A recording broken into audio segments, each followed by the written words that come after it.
Good morning, Solomonians. Today, we are going to discuss about drug abuse and addiction. Now, many people don't understand why or how other people become addicted to drugs. They mistakenly think that those who use drugs lack moral principles or willpower and that they could stop their drug use simply by choosing to. In reality, drug addiction is a complex disease and quitting usually takes more than good intentions or strong will. Drugs change the brain in ways that make quitting hard even for those who want to. Fortunately, researchers know more than ever about how drugs affect the brain and have found treatments that can help people recover from drug addiction and lead to productive lives. Now, what is drug addiction? Addiction is a chronic disease characterized by drug seeking and use that is compulsive or difficult to control despite harmful consequences. The initial decision to take drugs is voluntary for most people, but repeated drug use can lead to brain changes that challenge an addicted person's self-control and interfere with their ability to resist intense urges to take drugs. These brain changes can be persistent, which is why drug addiction is considered a relapsing disease. Quote unquote, in recovery from drug use disorders are at increased risk for returning to drug use even after years of not taking the drug. Now, it's common for a person to relapse, but relapse doesn't mean that the treatment doesn't work. As with other chronic health conditions, treatment should be ongoing and should be adjusted based on the patient's response. Treatment plans need to be reviewed often and more modified to fit the patient's changing needs. So that is what we call the drug addiction. Now, ano yung mangyayari or what will usually happen or what happens to the brain when a person takes drugs? Ano ba yung mga side effects kapag we are using drugs? So most drugs affect the brains. Quote unquote, what we call reward circuit, causing euphoria as well as flooding it with the chemical messenger such as messenger dopamine. A properly functioning reward system motivates a person to repeat behaviors needed to thrive, such as eating and spending time with loved ones.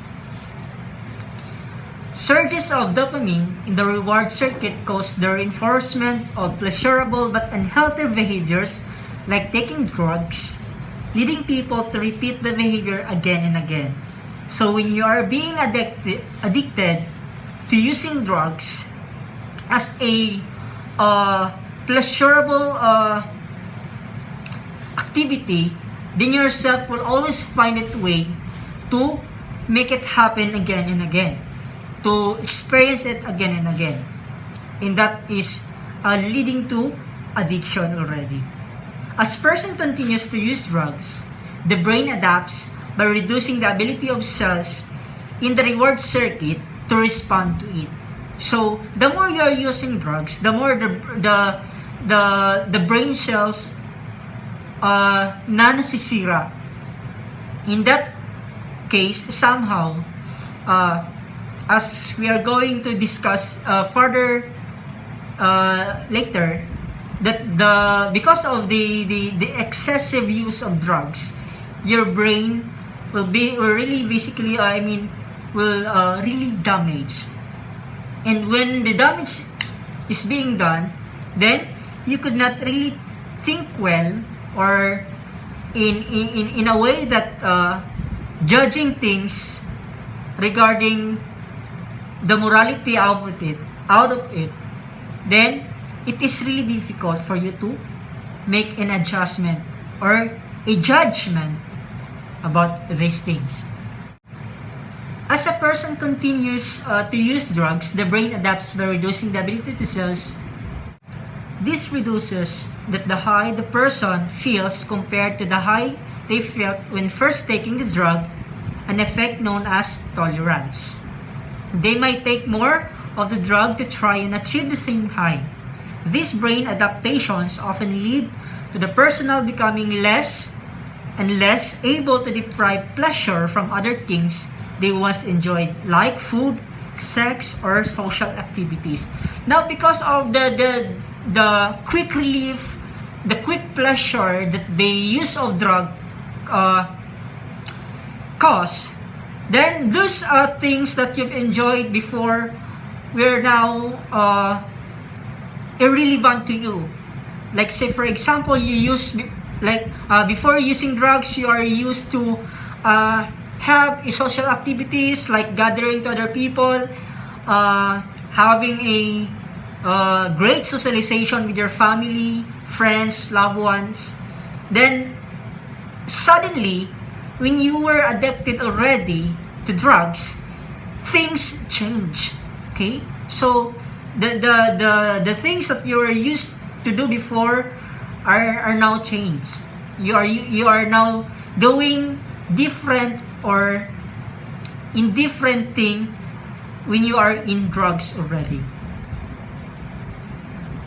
Now, long-term use also causes changes in other brain chemical systems in circuit as well, affecting functions that include, okay, ito yung sinasabi ko kanina, the excessive use or exposure to using drugs has or talagang meron siyang effect sa brain cells natin. And when you say effect on our brain cells, di ba alam naman natin kapag yung brain natin yung naapektuhan, of course, maapektuhan yung tinatawag nating learning. Okay? The learning natin kapag we are studying or even sa work natin or even sa day-to-day life routine natin. Yung learning natin is naapektuhan. And the second one, we have the judgment. Ano pa itong judgment? The way we judge to the society, the way we judge to our environment, to ourselves. Everything under the sun is being affected. Naapektuhan yung pag-judge natin kung alin yung tama, anong mali, ano ba yung nararapat at hindi. Naapektuhan na yun. Kumbaga, wala na tayong pakialam kung ano ba yung tama or mali. Next, we have the decision making. Of course, naapektuhan yung decision making natin. Kasi nga, it is in line with our thinking. The decision making is in line with our thinking, in line with our judgment, and of course, yun yung magiging sad effect niyan. Hindi na tayo makakapag-decide ng maayos. Hindi na tayo makapag-plan ng maayos because we are now kumbaga parang nag-numb na yung mind natin, yung isip natin because of the effect of drugs. And next, we have stress. Ayan, yung stress natin, talagang hindi na natin masasabing normal kasi hindi na natin siya makokontrol. And next, we have the memory. Of course, naglo-loss yung memory natin kasi nga wala na. The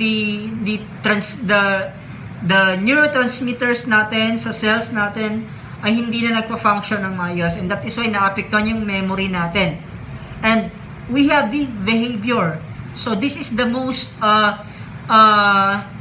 complex thing, itong behavior ng isang tao kapag lulong na sa droga. Kasi nga, hindi niya na alam, wala na siya pakialam sa ginagawa niya kung ano man yun, tama or mali. Whatever, kung ano yung gusto niyang gawin, or ano yung naisip niyang gawin, is gagawin niya yon without thinking the consequences that may happen after doing such things. So, despite being aware of these harmful outcomes, many people who use drugs continue to take them, which is the nature of addiction. So that is the nature of addiction. Kahit alam mo na sa sarili mo that these drugs merong effect or merong negative effect sa health mo, sa mga tao na kapaligid sa'yo, but because you are already addicted, then you are going to continue no matter what. Okay? That is the nature of addiction. Alam mo nang mali, pero ginugusto mo pa rin gawin. Kasi nga, addicted ka na sa drugs. Okay? Next, why do some people become addicted to drugs while others don't? Bakit kaya? Nagtataka tayo, merong mga nagiging addicted sa drugs at meron na yun namang hindi. Ano kayang mga factor? So, no one factor can predict if a person will become addicted to drugs. A combination of factors influences risk for addiction. The more risk factors a person has, the greater the chance that taking drugs can lead to addiction. For example, we have the biology, environment, development. Ito yung mga bagay or yung mga factors na kung saan nakakapag-develop or nakakapag-engage sa atin na mag-use into drugs. Diba? So the more daw the factors a person has, the greater the chance that that particular person will have or will lead to drug addiction.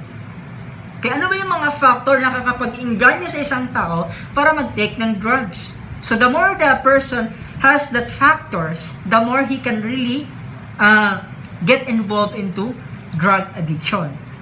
So first is what we call biology. Ano ibig sabihin ng biology?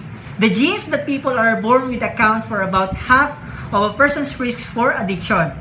Gender, ethnicity, and the presence of other mental disorders may also influence risk for drug use and addiction. Halimbawa, may problema ka sa biology mo, or ano ba ibig sabihin nito? Let's say for example, meron kang tinatawag na nagkakaroon ka ng disorder sa sarili mo. Okay, like hindi ka makatulog ng maayos. That is in line with your biology. Yung sleeping hours mo, or nagkakaroon ka nagkakaroon ka ng anxiety, nagkakaroon ka ng nervousness. So ang ginagawa nila is nagtitake sila ng drugs para mawala daw yung kanilang mga experience na yan, para mawala yung anxiety nila, para mawala yung nervousness nila, para makakatulog sila ng maayos, gagamit silang ng drugs, which is wrong. Okay? That is the factor under biology. Okay? Yun yung mga reason kung bakit yun nga, yung meron nga akong narinig sa yung may nagtitake daw ng drugs. Yung reason niya is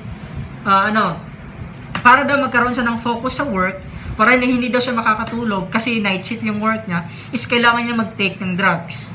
So, in that way daw, kapag gagamit siya ng drugs, is nagiging active siya the whole night sa kanyang work. So, yun yung mga reason kung bakit ginagamit nila yung drugs. So, which is, in the long run, it has really a big negative effect sa kanilang health. Okay? Ayun. So, that is in line with the biology. Next, we have the environment. So, ano ba yung bakit ba naging factor yung environment sa isang tao para ma-involve sa drug addiction? A person's environment includes many different influences, from family and friends to economic status and general quality of life. Of course, because of the environment na nandyan na available sa surrounding natin, like sa mga friends natin, okay, sa mga nakakasalamuhan natin, they have different influences na ino-offer sa isang tao. Okay? It reminds me of the saying that, tell me your friends, who your friends are, and I tell you who you are. That means that kung sino yung kinakasama mo, not only your friends, kung sino yung kinakasama mo, kung ano yung nagiging gawin nila sa work mo man or sa ano man yan, in every aspect of your life, kung sino yung mga kinakasama mo, is na-a-adapt mo yung kanilang ginagawa. Okay? Kung ano yung ginagawa niya is na-a-adapt mo because that is, nature na yan sa environment. Okay? Kung ano yung nakikita natin sa environment, kung ano yung ginagawa ng mga tao na nasa environment mo is, without knowing, is ginagawa mo rin. Okay? Yan yung mga factor. Next, factors such as peer pressure, physical and sexual abuse, early exposure to drugs, stress, and parental guidance can greatly affect a person's likelihood of drug use and addiction. Ito nga, because nagkaroon ng like sa family, mayroong family problem, broken family. Okay, hindi maganda yung pagkabuo ng family. The tendency, yung mga member ng family is magte-take ng drugs like yung sa mga anak nila. Kasi nga, nagiging problematic, nagiging toxic na yung family. Magiging isang factor din yun na mag-lead sa mga member ng family na mag-take ng drugs para maka-escape sa pain or sa anong stress or depression na na-experience nila. So, next factor we have development. So, genetic and environmental factors interact with critical developmental stages in a person's life to affect addiction risk. Although taking drugs at any age can lead to addiction, the earlier that drugs use begins, the more likely it will progress to addiction. So, nagkakaroon ng development. Let's say, for example, gumamit ka na-overdose ka sa drugs and then you feel something good because of that. Then, na-experience mo na maganda yung feeling or maganda yung effect sa'yo kasi maganda yung pakiramdam mo nung gumamit ka ng ganitong drugs, is ang nangyayari, kakaroon na ng progression. Mas ginusto mo siya at ginusto mo pa. Hanggang sa nagkaroon ka ng more satisfaction sa paggamit ng drugs na yon. And without knowing is naging lulong ka na pala sa droga. Ayun. So that is what we call development. This is particularly problematic for teens. Kasi nga yung mga teens stage ng mga kabataan is talaga mahirap i-control yung sarili nila. Because areas in their brains that control decision making, judgment, and self-control are still developing. Yun yung sabi ko. Then, teens may be especially prone to risky behaviors including trying drugs. Ayan. Bakit ba dinidiscuss natin yung ganito mga topic? In this particular stage ng pag-aaral niyo as grade 11 and grade 12, because in that particular years or stage ng buhay niyo is dyan kayo nagiging prone to what we call that one? Nagiging kumbaga fragile pa kayo. Kasi you are in the process of development. Nagde-develop kayo. Okay, kung ma-remember pa natin yung mga na-discuss natin sa personal development natin, in the particular stage of teenage life, is talagang risky. Kasi andito lahat yung tinatawag nating mga changes sa sarili ng isang tao or sa sarili natin. Decision making, diyan natin na-develop, and then ang daming mga challenges na experience natin that somehow could lead us to mahihirapan tayong i-understand yung sarili natin. Now, the question is, can drug addiction be cured or prevented? Meron ba talagang gamot? Meron ba talagang cure yung drug addiction? As with most other chronic diseases, such as diabetes, asthma, or heart disease, treatment for drug addiction generally isn't a cure. However, addiction is treatable and can be successfully managed. Okay? So, the addiction only can be treatable. But the cause effect or the effect of drugs or the damage that caused by the drugs is mahirap na siyang i-cure. Kasi nga, let's say for example, na damage na yung brain mo. Talagang yung point na talagang damage na talaga. Like, even the doctors are nahihirapang ayusin yung problema. So the only thing that can be cured about the drug addiction is what we call the addiction itself. Yung behavior mo towards that drug, yan yung matitreat.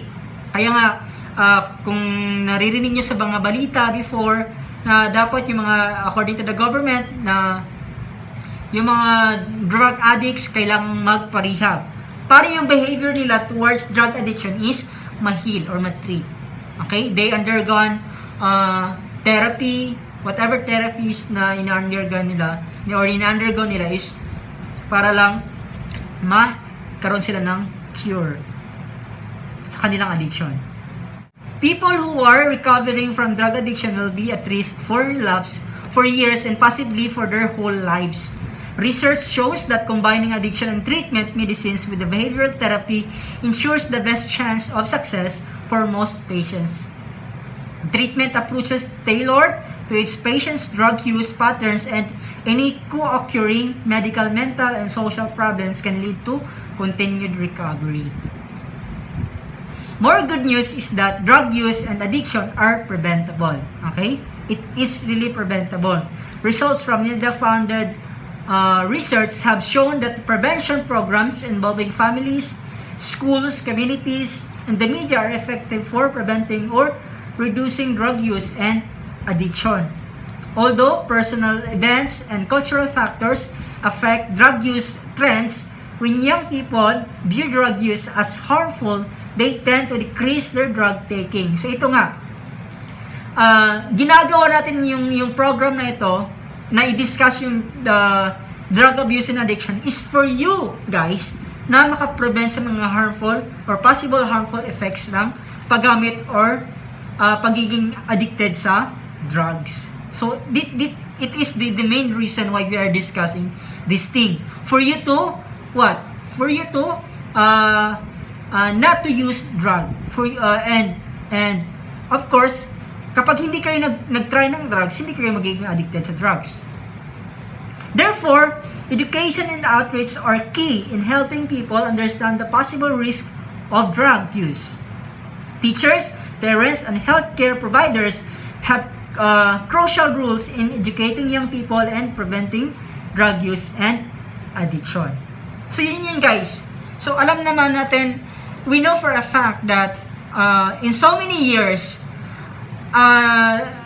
the things that we've seen in the news regarding the drug use, the drug addicts, di ba alam naman natin na talagang masama yung effect ng paggamit ng drugs. And when you're being addicted to using drugs, then it is really difficult for you guys. Napakahirap ng buhay. Kaya we are thankful that the government made or acted the important rule to really solve this kind of problem. Kasi nga, the Philippines talagang lulong sa mga droga yung mga tao. And that is really napakahirap. Kaya nagiging mas lumugmok yung sitwasyon ng mga Filipino. Now, before ending this one, I want to point some thing for you to remember, okay, from this topic. Number one, drug addiction is chronic disease characterized by drug seeking and use that is compulsive or difficult to control despite harmful consequences.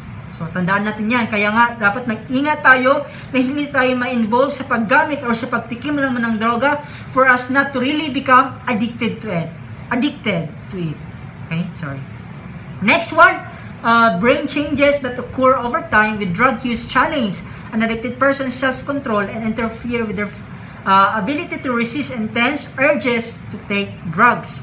This is why drug addiction is also relapsing disease. Okay? Kaya nga napakahirap. Relapse is the return to drug use after an attempt to stop. Ayan. Nag-stop ka na, and then nagkakaroon ka na naman ng behavior na babalik ka na naman sa drugs. Talagang mahirap siya. And that is somehow na kailangan i-treat talaga. Relapse indicates the need for more or different treatment. That is why it is really important na nagkakaroon tayo ng rehabilitation sa mga drug addict. Most drugs affect the brain reward circuit by flooding it with the chemical messenger dopamine. Surges of dopamine in the reward circuit cause the reinforcement of pleasurable but unhealthy activities, leading people to repeat the behavior again and again. Because of the use of drugs, na-experience natin tinatawag na na hormone ng katawan natin, which is dopamine. Dopamine, ito yung pleasure hormones ng katawan natin. Every time, like, let's say for example, na-in-love ka sa isang tao, na-in-love ka sa isang bagay, yung feeling na yun, yung effect ng dopamine. Okay? Yung feeling na nagiging na-in-love ka sa isang bagay o sa isang tao, ang tawag nun is the chemicals na nire-release ng katawan natin, isang tawag nun is dopamine. So, the same thing with using drugs. Kapag gumamit ka ng drugs, na-experience mo yung dopamine. And the more you experience the dopamine or the love chemical, is mas ginaganahan ka at ginaganahan ka. Without knowing, the use of drugs in the long run has a negative effect to our self or to our body. Okay? Yun. Over time, the brain adjusts to the excess dopamine, which reduces the high that the person feels compared to high they felt when first taking the drug.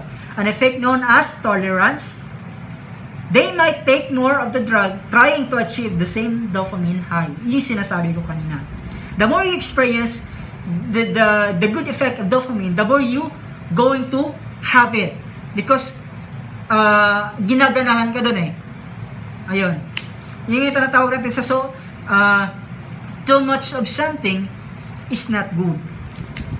Okay? We have to really think 100 times kung ano yung maging effect ng isang bagay na ginagawa natin. No single factor can predict whether a person will become addicted to drugs. A combination of genetic, environmental, and developmental factors influences risk for addiction. The more risk factors person has, the greater the chance that taking drugs can lead to addiction. More good news is that drug use and addiction are preventable. Okay? Preventable siya, guys. Teachers, parents, and healthcare providers have crucial roles in educating young people and preventing drug use and addiction. That is why we as your teachers, parents, okay? We can also be your parents. That is why we are keep on educating you guys for you to really mag-guide kayo sa tamang mga bagay. Hindi kayo ma-lead into unnecessary things sa buhay niyo, which somehow as time goes by, in the long run, okay, na nasisira yung buhay niyo.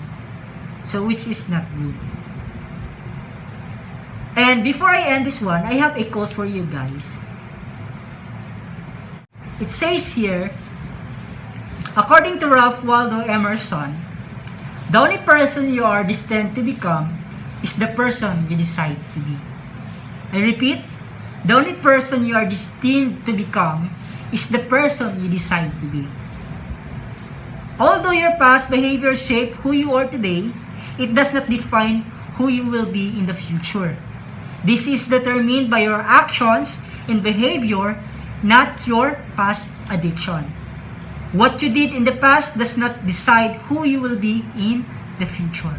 Therefore, we are going to decide today the right decisions that are available for us to become who we are in the future that we are really wanted to become. So yun lang guys, sana naintindihan nyo yung discussions natin this morning. And I do and pray that all of you are having a good time and safe in your respective homes. I hope guys, we are going to see you soon. And that is all for this morning. Thank you guys, wise Solomonians.